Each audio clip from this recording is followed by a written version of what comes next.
নমস্কার, পুতুলের হোম কিচেনে আপনাদের সকলকে জানাই স্বাগত। আশা করি আপনারা সকলেই ভালো আছেন। আমিও খুব ভালো আছি। আজকে আপনাদের তৈরি করে দেখাবো ধোসা। তো নিশ্চয়ই ভিডিওটা দেখবেন যখন, প্লিজ একটা লাইক, সাবস্ক্রাইব আর শেয়ার করতে একদম ভুলবেন না। আপনারা সাথে থাকুন, আমি তৈরি করে দেখাবো আপনাদেরকে ধোসা। দিয়ে দিচ্ছি কড়াইয়ে তেল।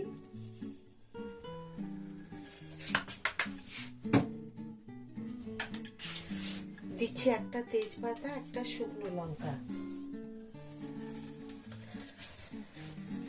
তারপর এটাকে একটুখানি নেড়ে নেব।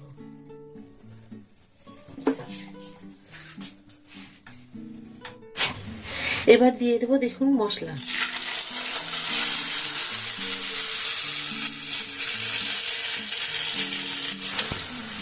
দিয়ে দিলাম পরিমাণ মতো হলুদ, পরিমাণ মতো নুন, একটু কাশ্মীরি লঙ্কার গুঁড়ো। খুব ভালো করে দেখুন এগুলোকে, মশলাগুলোকে সুন্দর করে মিশিয়ে নেওয়ার পরে মটর আর আলু আমি সেদ্ধ করে রেখেছিলাম হাফ চামচ নুন দিয়ে, তো ওটা এখন আমি দিয়ে দিলাম এখানে।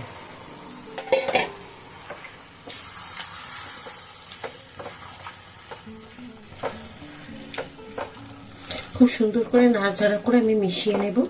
আর এটা দেব আমি ধোসার সাথে। আমি ধোসা তৈরি করব, তার জন্য দেখুন আজকে এক কৌটো সেদ্ধ চাল আমি ভিজিয়ে রেখেছি। এই যে চালগুলোকে রাত্রে ভিজিয়ে রেখেছিলাম, দেখুন কি সুন্দর সেদ্ধ চালগুলো ফুলে একদম বড় বড় হয়ে গেছে। এখন এগুলোকে আমি মিক্সিতে বেটে নেব। তো আমি একটু বিউলির ডাল বেটে রেখেছি, সেটা আপনাদের দেখিয়ে দেব। আর দেবো আমি সুজি। তো সুজিগুলোকে দেখুন জলে ভিজিয়ে রেখেছিলাম। চাল আমার দেখুন বাটা হয়ে গেছে, এখন এই বাটিটার মধ্যে ঢেলে নেব। যদি শুকনো অবস্থায় সুজি বাটেন, কখনোই কিন্তু এত সুন্দর মিহি হবে না।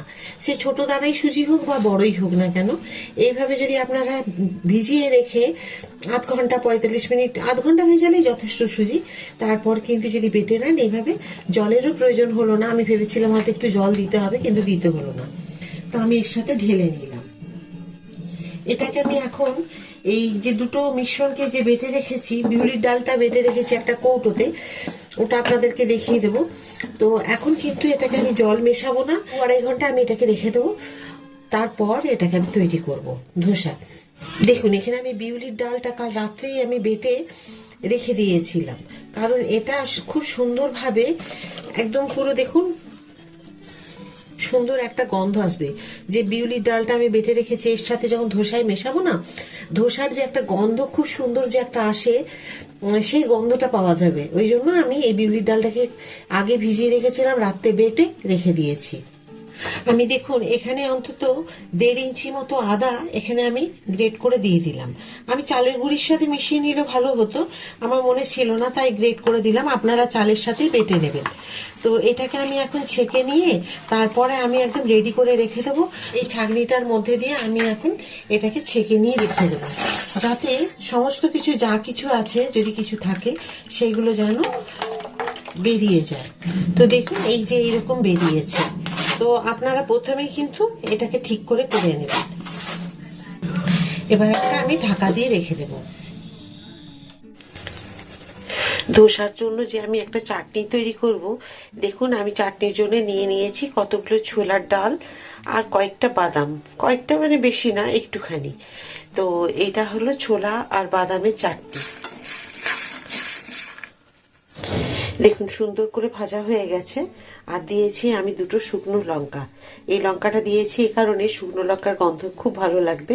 তবে এই লঙ্কাগুলো ঝাল নেই বলেই আমি দিয়েছি। আপনারা ঝাল খেতে চাইলে কাঁচা লঙ্কাও দিতে পারেন, শুকনো লঙ্কাও দিতে পারেন। দিয়ে দিলাম একটু জল। জল দিয়ে এখন আমি এগুলোকে ভিজতে দিয়ে রেখে দেবো অন্তত আধ ঘন্টা। আধ ঘন্টা পর এগুলোকে আমি বেটে নেব, তখন আবার আপনাদের দেখাবো আমি কিভাবে এটা চাটনিটা তৈরি করছি। আমি বাদাম আর ছোলার ডাল যে ভিজিয়েছিলাম ভাজার পরে, সেইগুলো এখন আমি মিক্সিতে বেটে নেব।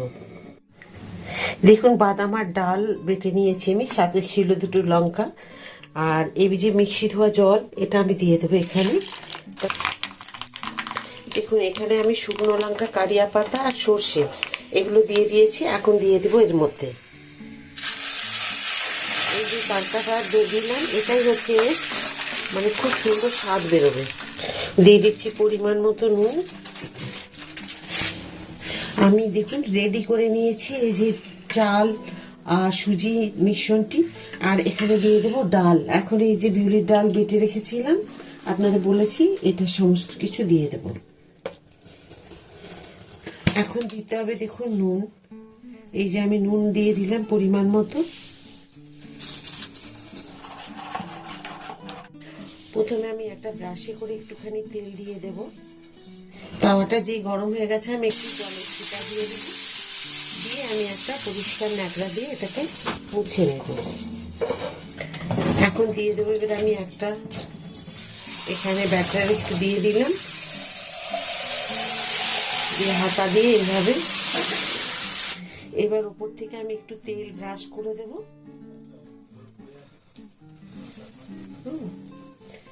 ব্যাস এইরকম ব্রাশ করে দেব। তারপর দেখুন কি সহজে উঠে আসছে, কোনো রকম অসুবিধা করতে হবে না। এইরকম ভাবেই দেখুন ইজি ভাবে উঠে যাবে। তবে আমি সিদ্ধ চালের করেছি তো একটু নরম হবে। আপনারা চাইলে কিন্তু এটা আতপ চাল দিয়ে করবেন, ধোসা খুব ভালো হয়। আর আতপ চাল সিদ্ধ চাল মিশিয়েও করতে পারেন। আমি আতপ চাল ছিল না বলে দেখাইনি, তো আমি আরেকবার আতপ চাল দিয়ে আরো কি কি জিনিস মেশালে আরো হবে ধোসা, সেটা একটু আলাদা, সেটা অন্য এক সময় দেখিয়ে দেবো। তো এটা যেটা করলাম এটাও খুব সুন্দর হবে খেতে। তো দেখুন কি সুন্দর হয়েছে, আর খুব যে নরম হয়েছে তা নয়। এই যে দেখুন আমি ভাঁজ করছি, এতে বোঝা যাচ্ছে। তবে হচ্ছে এই যে দেখুন, ঠিক আছে, খুব যে নরম হচ্ছে তা নয়, যে কারণে আমি সুজিটা দিয়েছি। সেমভাবেই আমি কিন্তু একটু তেল ব্রাশ করে নেব, তবেও আপনি করতে পারেন। তবে কিন্তু এই দেড় হাতা দিয়ে করলে কিন্তু ভালো হচ্ছে। আবার একটু তেল ব্রাশ করে নিচ্ছি আমি ওপর থেকে।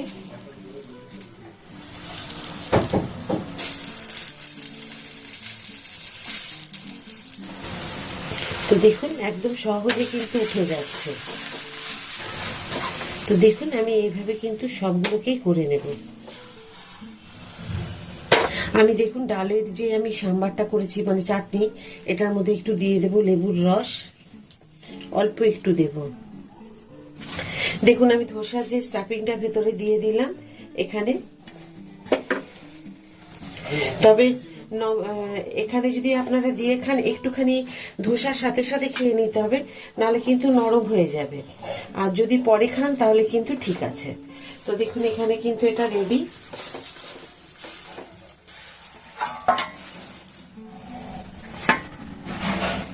এই যে দেখুন, তো দেখুন খুব সুন্দর হয়েছে। আমি আবার ওই পিঠটা উল্টে নেবো, দিয়ে তারপরে আবার আপনাদেরকে দেখাচ্ছি। টুরে যে আমি তরকারি করে রেখেছি সেইখানটা এখানে দিয়ে দিলাম।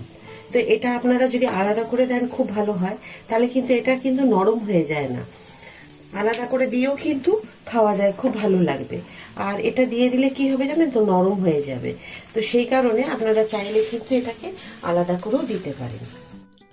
আপনারা ধোসার ভিডিও দেখেছেন, আর পুরো ভিডিওটা দেখার জন্য আপনাদেরকে অসংখ্য ধন্যবাদ। এইভাবেই আপনারা আমার সাথে থাকবেন। আর কেমন লাগলো আজকে আপনাদের ধোসার ভিডিও? আবার একটা নতুন ভিডিও আপনাদেরকে এইভাবেই আমি ধোসা তৈরি করে দেখাবো। তো প্রত্যেকটা ভিডিও পাওয়ার জন্য বেল আইকনটা প্রেস করে রাখবেন, তাহলে সবার প্রথমে আপনাদের কাছে আমার ভিডিওগুলো চলে আসবে। আবার একটা নতুন ভিডিওতে আপনাদের সাথে আমার দেখা হবে। সবাই খুব ভালো থাকুন, এই বলে ভিডিওটি শেষ করছি। নমস্কার।